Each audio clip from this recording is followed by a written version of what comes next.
ഇതിൽ റൂഹുൽ മാനി എന്ന ഗ്രന്ഥത്തിൽ നമുക്ക് കാണാൻ സാധിക്കും. അന മിനല്ലാഹി വൽ മുഅ്മിനൂന മിന്നി, ഞാൻ അള്ളാഹുവിൽ നിന്നും മുഅ്മിനീങ്ങൾ എന്നിൽ നിന്നുമാണ്.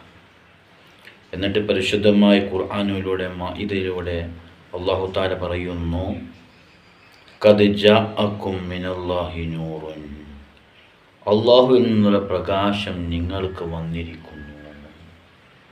അപ്പോൾ മുത്തുനബി സല്ലല്ലാഹു അലൈഹി വസല്ലമ തങ്ങളെ അല്ലാഹു തആല അള്ളാഹുവിൽ നിന്നുള്ള പ്രകാശം മൂലമാണ് സൃഷ്ടിച്ചത്. അപ്പോൾ അള്ളാഹുവിൽ നിന്നാണ് മുത്തുനബി സല്ലല്ലാഹു അലൈഹി വസല്ലമ തങ്ങൾ ഉണ്ടായത്. മുത്തുനബിയിലൂടെയാണ് മുഅ്മിനീങ്ങൾക്കുണ്ടായത് എന്നാണ് ഇതിലൂടെ നമുക്ക് അല്ലാഹു തആല നമുക്ക് പഠിപ്പിച്ചു തരുന്നത്.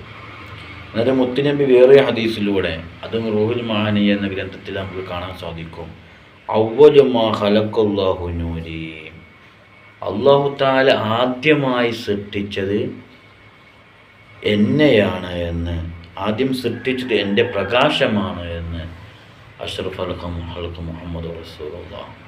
അപ്പോൾ ലോകത്തുള്ള എല്ലാ വസ്തുക്കളെക്കാളും, ആകാശത്തെക്കാളും ഗോളങ്ങളെക്കാളും മരങ്ങളെക്കാളും എല്ലാത്തിനേക്കാളും, എന്തിനു പറയണം, ആദം നബി അലൈഹി ഇസ്ലാമിനെ സൃഷ്ടിക്കുന്നതിന് മുമ്പേ തന്നെ അല്ലാഹു തആല മുത്തുനബിയുടെ പ്രകാശത്തെ അല്ലാഹു തആല സൃഷ്ടിച്ചിട്ടുണ്ട്. അപ്പോൾ മുത്തുനബി സല്ലല്ലാഹു അലൈഹി വസല്ലമ തങ്ങളാണ് ആദ്യമായി അല്ലാഹു തആല ആദ്യമായിട്ടാണ് പ്രകാശം, മുത്തുനബിയുടെ പ്രകാശത്തെ സൃഷ്ടിച്ചത്. അതിന് ശേഷമാണ് മറ്റുള്ള വസ്തുക്കളെയും കലമിനെയും അതുപോലെ തന്നെ ഗോളങ്ങളെയും മറ്റുള്ള എല്ലാത്തിനെയും, സ്വർഗത്തിനെയും നരകത്തിനെയും എല്ലാം സൃഷ്ടിച്ചത് അതിന് ശേഷമാണ്. മുത്തുനബി സല്ലല്ലാഹു അലൈഹി വസല്ലമ തങ്ങളാണ് ഇതെല്ലാം സൃഷ്ടിക്കാൻ കാരണവും.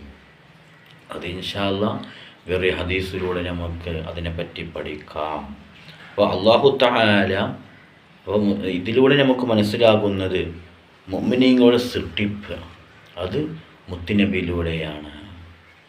അപ്പോൾ ആ ഒരു ബന്ധമാണ് മുഅ്മിനീങ്ങളും മുത്തുനബിയും ഉള്ളത്.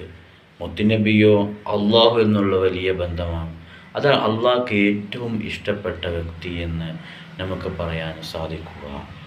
അപ്പോൾ ആദ്യം മുത്തുനബിയുടെ പ്രകാശത്തെയാണ് അല്ലാഹു തആല സൃഷ്ടിച്ചത്. അപ്പോൾ ഇതിലൂടെയൊക്കെ വലിയ ബന്ധം നമുക്ക് മനസ്സിലാകുന്നുണ്ട്. അള്ളാഹു മുത്തുനബിയെ പറ്റി പഠിക്കാൻ അള്ളാഹു നമുക്ക് തൗഫീഖ് നൽകട്ടെ.